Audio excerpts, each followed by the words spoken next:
Olá, eu sou Alex Queiroz, pastor do Projeto Capital, e esse é o passo 2 para você conhecer mais sobre o Projeto Capital, sobre o nosso processo de membresia. E eu queria te falar um pouquinho sobre o que é o passo 2, mas antes eu queria te lembrar que para você assistir esse vídeo do passo 2, você precisa ter visto o passo 1. Então não continue a assistir esse vídeo se você não viu o passo 1, que falou um pouquinho da nossa história, que falou um pouquinho sobre a razão de plantarmos uma igreja em Brasília e que falou um pouquinho sobre a igreja que nós queremos ser, ok? Como que a gente vai cumprir a nossa missão. E aqui no passo 2, a gente vai falar sobre a nossa essência. Por que nós somos quem nós somos? Eu vou falar um pouquinho sobre a razão da nossa identidade. Ou seja, o passo 2 não é nada mais, nada menos do que explicar quem é Jesus e o que é o Evangelho, ok? Então se prepara, porque esse passo é fundamental. Nós precisamos concordar nesse passo. Esse passo é aquele que vai ser o passo essencial para nós darmos as mãos, para que você vire e fale, eu quero fazer parte dessa igreja. Ok? Eu quero caminhar com as pessoas dessa igreja. Esse é o passo que vai mostrar quem você realmente é e quem nós realmente somos. E eu queria começar te falando uma coisa. Nós somos conhecidos como povo da cruz. Nós somos conhecidos como povo da cruz. Talvez você se pergunte, por que a cruz? E essa é a pergunta crucial aqui. A gente precisa responder uma pergunta. Por que Jesus teve que morrer? Se você se diz cristão e você não sabe responder essa pergunta, você está com um problema. Vou repetir. Se você se diz cristão e não sabe responder essa pergunta, você está com um problema. Então preste atenção nessa mensagem. Por que nós somos o povo da cruz e por que Jesus teve que morrer? E eu queria, de uma forma didática, separar a explicação dessa pergunta. Eu queria responder a razão da morte de Jesus em 4 etapas, ok? E se eu pudesse falar 4 palavras que resumem o que é o Evangelho, se eu pudesse usar 4 palavras que vão responder a razão de Jesus ter morrido na cruz, as 4 palavras são criação, queda, redenção e restauração, ok? Então, de outra forma didática, para a gente entender o significado de cada uma dessas palavras, a gente poderia dizer o seguinte: Deus forma, o pecado deforma, Jesus transforma e Deus reforma. Não é legal? Dessa forma a gente consegue resumir o Evangelho e consegue resumir a resposta da razão da morte de Jesus. Então, primeiro, Deus forma, criação. Nós precisamos entender por que Deus nos criou. E a Bíblia fala lá em Gênesis, nos primeiros capítulos, que Deus nos criou de maneira perfeita. E sabe o que é mais legal quando a gente lê Gênesis capítulo 1 e capítulo 2? É que todas as vezes que Deus termina de criar alguma coisa, Ele fala, é bom, é muito bom. Ou seja, nós podemos entender que Deus estava alegre. Por quê? Porque as coisas foram criadas de maneira plena e perfeita. Tudo havia ficado de acordo com os planos de Deus. E Deus não apenas criou as coisas de uma forma boa. Deus criou tudo com um propósito. E Deus criou o ser humano à sua própria imagem. Sabe o que isso significa? Nós entendemos que quando a Bíblia fala que Deus criou o homem à imagem e semelhança de Deus, isso significa que Deus deu ao homem um propósito. A primeira coisa que a gente sabe que a Bíblia diz é que apenas o homem consegue se relacionar com Deus de uma forma realmente especial. Todo o resto da criação, todas as outras coisas criadas não conseguem se relacionar com Deus. como o homem. É verdade, tudo foi criado para a glória de Deus, inclusive o homem. Mas apenas o homem se relaciona com Deus, porque ele é a imagem e semelhança de Deus. Ou seja, fomos criados para um relacionamento, e esse relacionamento é a fonte da nossa alegria, satisfação e plenitude. Quando a Bíblia fala que nós fomos criados à imagem e semelhança de Deus, isso significa que ao nos relacionarmos com Ele, nós então nos tornamos satisfeitos nele. Uma outra coisa que ser criado à imagem de Deus significa, sermos criados à imagem de Deus fala sobre o nosso propósito. Deus nos criou para representarmos quem Ele é. Isso significa ser criado à imagem de Deus. Nós somos representantes de Deus. Deus nos criou à sua imagem para nós representarmos quem Ele é. E é por isso que é a única vez em Gênesis 1 e 2 que a gente lê a seguinte frase: tem uma coisa que Deus criou que não é boa. Existe algo na criação que não é bom. O que não era bom? Que o homem estivesse só. Por que não era bom que o homem estivesse só? Porque ele estava se sentindo sozinho e solitário? Não. Não era por causa disso. Gente, o homem se relacionava com o próprio Deus. Ele era pleno, ele era feliz, satisfeito naquele relacionamento. Sabe por que não era bom que o homem estivesse só? Porque como representante de Deus, ele precisava de outra pessoa, porque o nosso Deus é trino. Deus Pai, Deus Filho, Deus Espírito Santo. A Trindade se relaciona entre si. 3 pessoas, uma essência. Nós adoramos a um Deus, que é uma essência em 3 pessoas. Por que não era bom que o homem estivesse só? Porque o homem sozinho não poderia representar um Deus coletivo, um Deus trino. Nós fomos criados com esse propósito e Deus nos criou com um plano. E eu queria ler o versículo com você que diz: o Senhor Deus ordenou ao homem: coma livremente de qualquer árvore do jardim, mas não coma da árvore do conhecimento do bem e do mal, porque no dia em que dela comer, certamente você morrerá. Gente, antes da queda, antes de Gênesis 3, o homem tinha o livre-arbítrio. Por quê? Porque era assim que ele podia mostrar o amor por Deus. O homem não poderia demonstrar um verdadeiro amor se ele fosse um amor obrigado. Então o homem tinha essa liberdade com Deus. E antes de Gênesis capítulo 3, o livre-arbítrio mostrava esse amor de Deus e esse amor voluntário do homem a Deus. E Deus havia alertado, como a gente viu aqui, as consequências do pecado. Olha, tudo que eu fiz é muito bom, eu te fiz de maneira perfeita.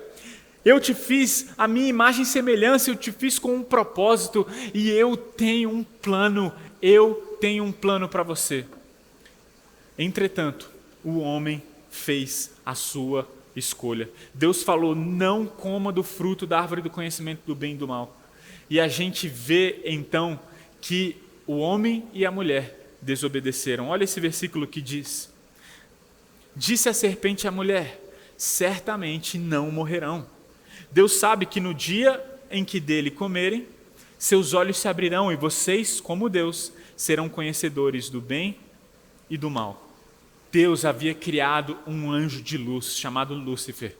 E esse anjo caiu. Esse anjo quis ser igual a Deus. E ele se tornou então Satanás.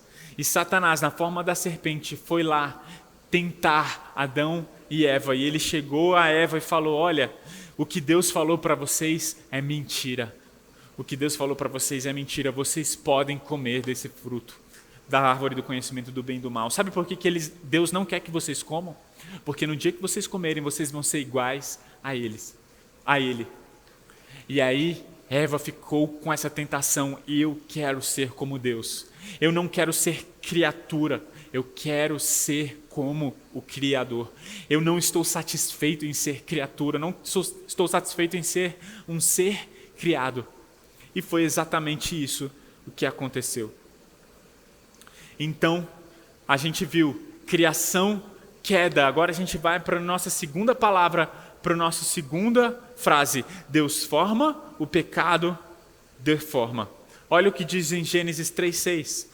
Quando a mulher viu que a árvore parecia agradável ao paladar, era atraente aos olhos e, além disso, desejável para dela se obter discernimento, comeu do fruto, deu para o seu marido e ele comeu também.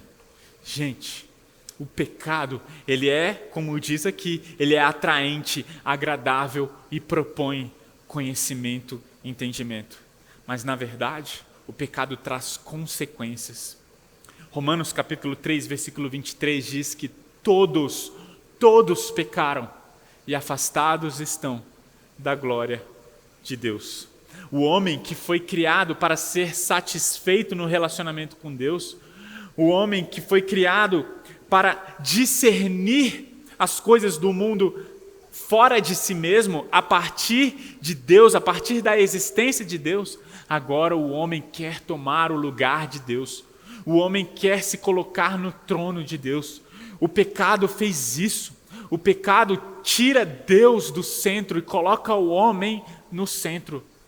Esse é um dos problemas do pecado. Ele gera uma ruptura no relacionamento com Deus.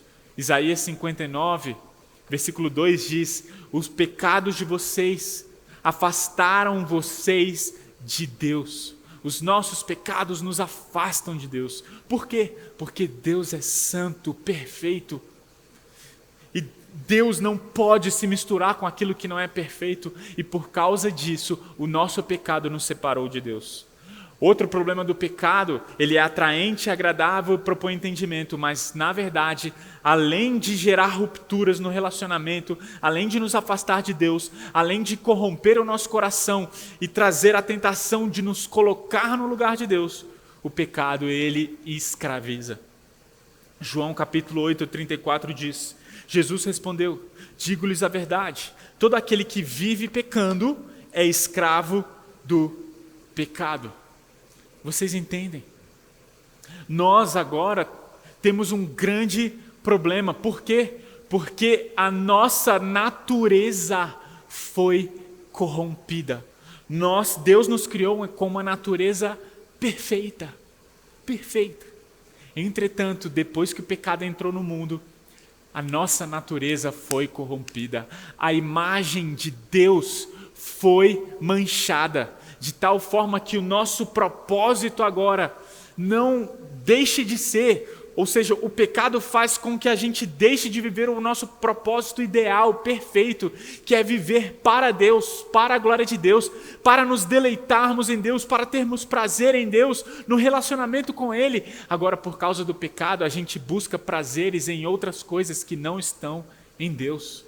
A gente faz das coisas deste mundo um Deus e o pecado nos escraviza. A nossa natureza é manchada por causa do pecado e o nosso prazer em Deus substituído. E outra consequência do pecado é a morte. Romanos capítulo 6, versículo 23 diz: o salário, a consequência do pecado é a morte. E, gente, nós estamos falando aqui de morte física, espiritual e morte eterna. Essa é a consequência do pecado. E talvez você diga: mas por que uma penalização tão dura? E a resposta é muito simples. A resposta é muito simples. Porque o maior problema do pecado é que é contra Deus. O pecado, na sua essência, o que Eva fez ao comer do fruto foi: eu vou comer do fruto porque eu quero ser como Deus. Eu quero ser Deus. E quando a gente peca, o pecado na sua essência traz isso. É a gente afrontar a Deus e falar: eu quero ser Deus, eu quero ser o dono, eu quero mandar, eu quero dar as ordens. Por isso eu quero dizer uma coisa: o pecado é uma traição contra um Deus que nos criou de maneira perfeita, que nos deu tudo. Adão e Eva tinham todas as árvores, todos os frutos para comer, mas mesmo assim eles desobedeceram, foram no único fruto que não podia. Vocês entendem? Nós fomos criados para termos deleite eterno. Deus nos criou para sermos felizes nele. Deus nos criou para sermos felizes nele. E a nossa rebelião, e agora a nossa natureza pecaminosa quer ser feliz sem Deus, quer ser feliz nas coisas do mundo. Nós fomos criados para pensar, sentir e agir para Deus. Por isso nós fomos criados à imagem dele, para representá-lo. Quando a gente fala, você foi criado para representar a Deus, a gente está querendo dizer que nós somos criados para pensar através de Deus. Nós fomos criados para sentir em Deus e para agir para Deus. Mas o pecado, ele veio e mudou isso. O pecado, ele deturpa isso. E o pecado é nós escolhermos pensar, sentir e agir por conta própria. A traição a Deus consiste em não querer Deus na sua vida. Por causa da sua natureza pecaminosa, nós não queremos Deus na nossa vida. E é por isso que as pessoas só buscam a Deus quando são para os próprios interesses. Estou precisando de alguma coisa, vou buscar a Deus. Não é verdade? Ao invés da gente viver cada segundo da nossa vida para Deus. E sabe o que é mais terrível? C.S. Lewis, ele disse: aqueles que não dizem aqui na terra, Senhor, seja feita a tua vontade, um dia ouvirão de Deus, ok, seja feita a tua vontade. Sabe o que C.S. Lewis estava querendo dizer?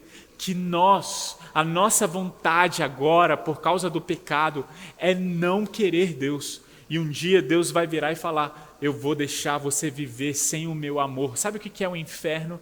O inferno é a ausência do amor, da misericórdia e bondade de Deus.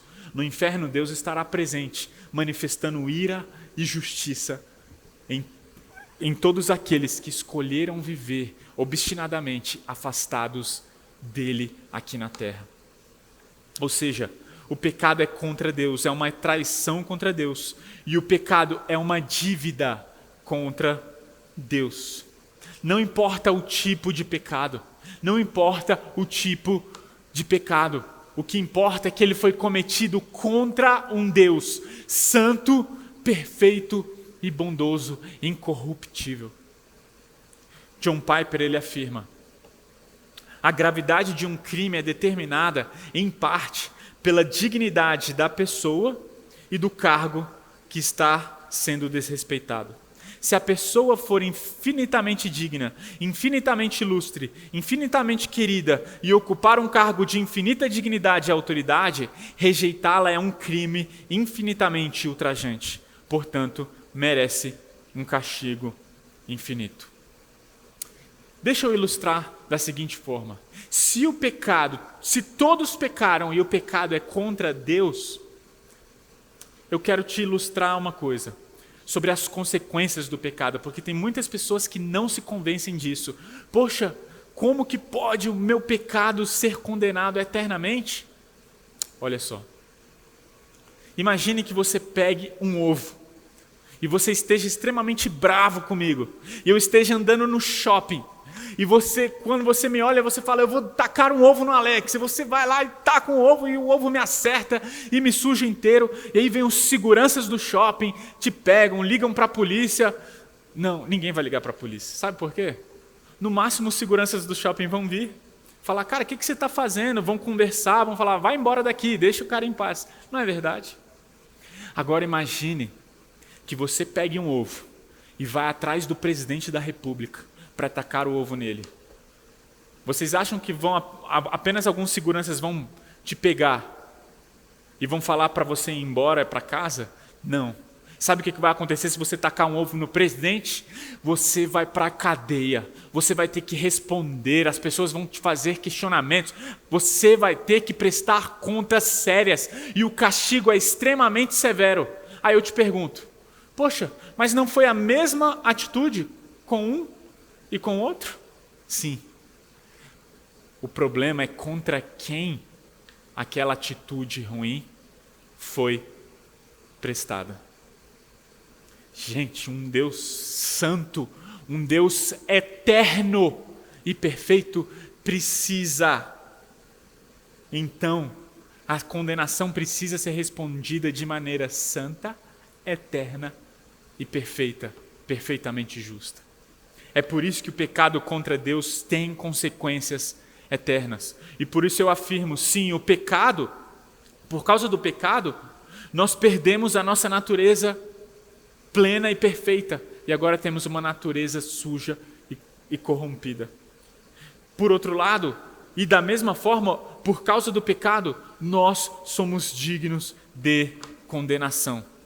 E talvez você esteja coçando a cabeça e perguntando assim, mas como? Como que Deus pode agir dessa forma se Ele é um Deus de amor? Essa é a pergunta. Essa é a pergunta. Porque antes de Deus dizer haja luz, Deus já havia dito haja cruz. É aí que a gente chega. Esse é o ponto crucial, porque você está, poxa, como é que o pecado tem consequências tão drásticas? Como é que o pecado traz tudo isso, toda essa condenação sobre os nossos ombros? E Deus ser ao mesmo tempo um Deus de amor? John Stott diz, como, pois, podia Deus expressar simultaneamente sua perfeição no juízo e seu amor no perdão? Somente providenciando um substituto divino pelo pecador, de modo que o substituto recebesse o juízo e o pecador o perdão. E aqui nós vamos para a nossa terceira palavra. Lembra que a gente falou queda? Ou melhor, lembra que a gente falou criação, queda e agora redenção. Deus forma, o pecado deforma, Cristo transforma. Gente, aqui nós chegamos no ápice do que é o Evangelho. É por isso que o Evangelho traz más notícias, mas ao mesmo tempo traz as melhores notícias do mundo. João capítulo 1, versículo 29 diz que João viu a Jesus e falou, esse é o Cordeiro de Deus que tira o pecado do mundo. Sabe o que isso significa? Que Adão e Eva, quando pecaram, ficaram com vergonha e cobriram a sua nudez. E eles se cobriram com folhas de figueira. Sabe o que Jesus fez? Ele falou, Adão, Eva, essas folhas de figueira não são suficientes para cobrir a sua vergonha, para cobrir o seu pecado. Então Deus sacrificou um animal e cobriu Adão e Eva com a pele daquele animal. Abraão, Deus colocou o amor dele à prova. E aí Abraão levou seu filho Isaque ao Monte Moriá para ser sacrificado. E sabe o que a palavra de Deus diz? Que Deus providenciou um cordeiro para morrer no lugar do filho de Abraão, Isaque. A gente vê na Páscoa, depois, quando o povo foi liberto do Egito, que as pessoas que matassem um cordeiro seriam absolvidas da condenação da morte. Por isso João disse, eis o Cordeiro de Deus que tira o pecado do mundo. Aquele animal que foi sacrificado no Éden representava Jesus. O Cordeiro que morreu no lugar do filho de Abraão, Isaque, apontava para Cristo Jesus. O Cordeiro da Páscoa também apontava para o Cordeiro de Deus que tira o pecado do mundo. Gente, o pecado, Deus forma a criação. O pecado deforma, queda. Jesus Cristo transforma, redenção. Jesus veio ao mundo. Para quê? Entenda isso, porque essa é a notícia mais importante. É por isso que a mensagem do Evangelho no Novo Testamento é chamada de boas novas. Sabe por quê? Porque nós sabemos que nós estamos perdidos. Nós sabemos que a nossa condenação é eterna. Nós sabemos que nós estamos com dívida em relação a Deus. Nós traímos a Deus, a nossa natureza é corrompida. Então nós nos deparamos com essa notícia que a salvação é uma substituição. Romanos capítulo 5, versículo 18 diz: consequentemente, assim como uma só transgressão resultou na condenação de todos os homens, assim também um só ato de justiça resultou na justificação que traz vida a todos os homens. Gente, é verdade, o pecado é uma traição e uma dívida, mas Jesus assumiu o papel de traidor para pagar a nossa dívida. Nós não seremos mais traidores e não teremos mais dívida se crermos em Jesus. John Stott disse: a essência do pecado é nós, seres humanos, colocando-nos no lugar de Deus, enquanto a essência da salvação é Deus colocando-se em nosso lugar. Nós nos colocamos onde somente Deus merece estar e Deus se colocando onde nós deveríamos estar. Que coisa linda! Que coisa linda! Sabe o que eu estou querendo dizer? Que Jesus assumiu a nossa condenação. Nós não estávamos condenados eternamente, nós não tínhamos uma dívida eterna com Deus. Jesus veio ao mundo para morrer na cruz. Quando Jesus morreu na cruz, Ele estava pagando uma dívida eterna de pessoas que escolheram pecar e se afastaram de Deus, de pessoas que estavam com sua natureza corrompida. Por isso, segundo aos Coríntios 5, 21, Paulo disse: pois Deus fez de Cristo, aquele que nunca pecou, a oferta por nosso pecado, para que por meio dele fôssemos declarados justos diante de Deus. Colossenses 2, 13 e 14. Quando vocês estavam mortos em pecados, Deus os vivificou com Cristo. Ele nos perdoou todas as transgressões e cancelou a escrita de dívida. Ele a removeu, pregando-a na cruz. Jesus é o nosso mediador, o nosso fiador, o nosso substituto pelos nossos pecados. Isso não é incrível? Entende por que Jesus teve que morrer? Porque a nossa condenação era eterna, a nossa dívida é eterna, e somente um Deus eterno poderia pagar uma dívida eterna. Na cruz, Jesus suportou o inferno no nosso lugar. Ele foi separado de Deus para que um dia eu e você pudéssemos ter novamente um relacionamento com o Pai. Que incrível! Que evangelho maravilhoso! Esse é o Jesus, esse é o Jesus, esse é o evangelho. E gente, a salvação é de graça. Graça significa que não há nada que possamos fazer para que Deus nos ame mais, e não há nada que possamos fazer para que Deus nos ame menos. Tudo o que eu e você precisamos fazer é crer. João capítulo 1, versículo 12 diz: contudo, aos que o receberam, aos que creram em seu nome, deu-lhes o direito de se tornarem filho de Deus.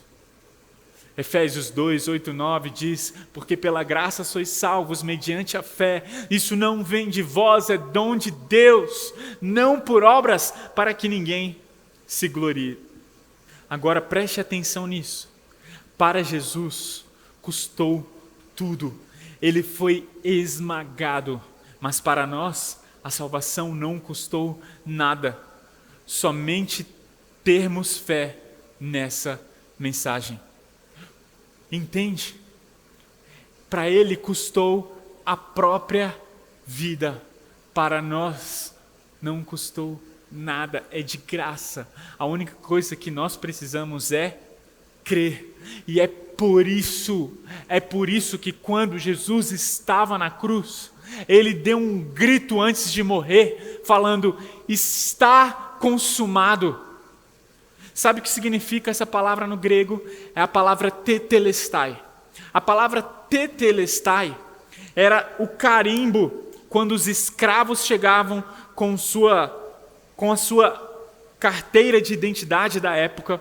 Então, quando eles eram comprados, eles recebiam um carimbo dos seus donos, tetelestai. Sabe o que Jesus gritou lá na cruz? ele falou: Tetelestai, eu comprei a vida deles. Eles eram escravos do pecado, mas agora eles são meus filhos. Isso não é incrível? Isso não é incrível? Tetelestai, está pago, está comprado. Com o quê? O que Jesus usou para pagar? A sua vida, o seu sangue. Jesus nos comprou com seu próprio sangue. A ira de Deus por causa dos nossos pecados que estava sobre nós foi removida, porque a ira de Deus caiu sobre Cristo Jesus na cruz. Por isso, preste atenção, ninguém presta, todos são pecadores. Essa é a essência do Evangelho, é nós entendermos que o cristão ele não é superior a ninguém, pelo contrário. O cristianismo ele mostra que todos são pecadores, mas Cristo Jesus nos torna filhos de graça, de graça. Eu e você não fizemos nada, nós não temos mérito na nossa salvação. Por isso não há do que se orgulhar, não existe orgulho.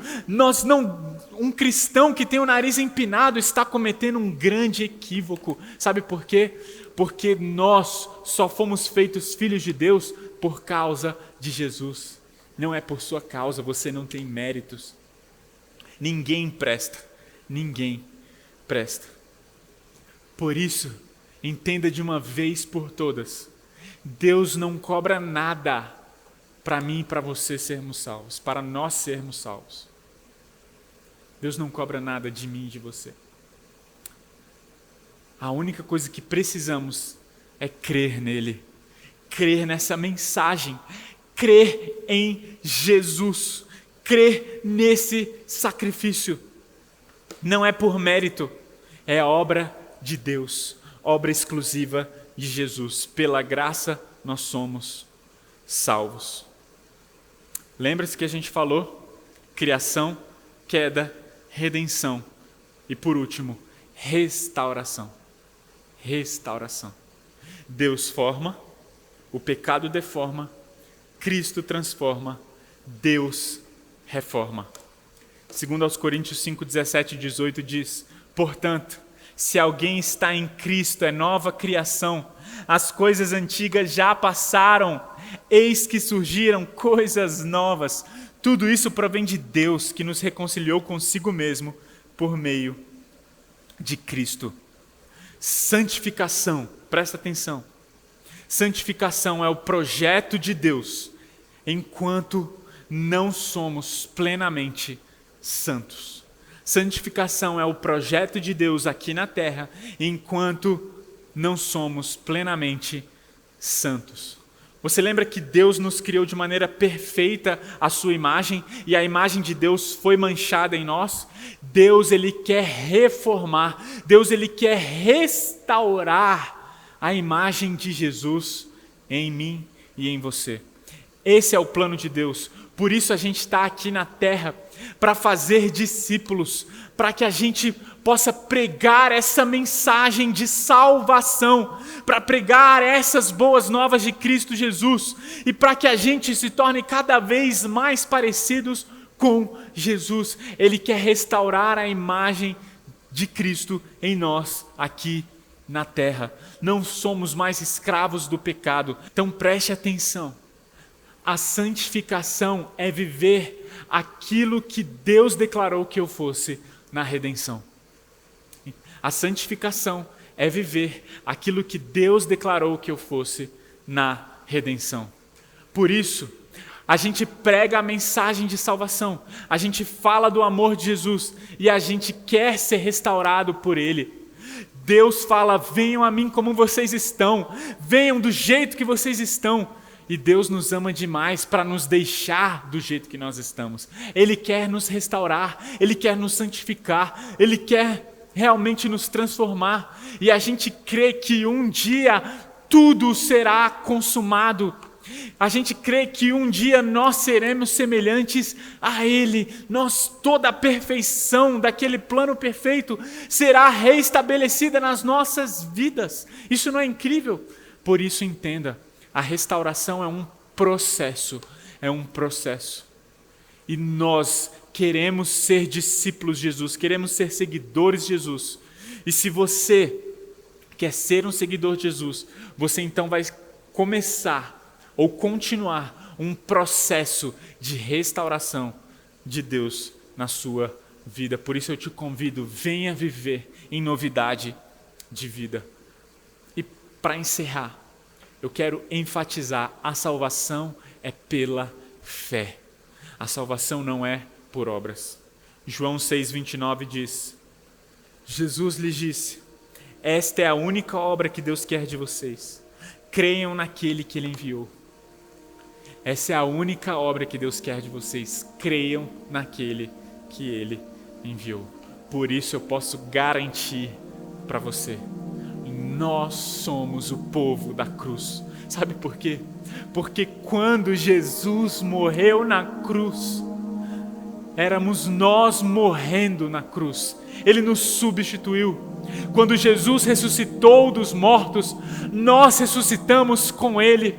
Quando Jesus se elevou aos céus e sentou ao trono de Deus, nós estamos sentados com Cristo ao lado de Deus. Nós reinaremos com Ele e reinamos com Ele. Ele é o nosso substituto perfeito. Ele é o Cordeiro de Deus que tira o pecado do mundo.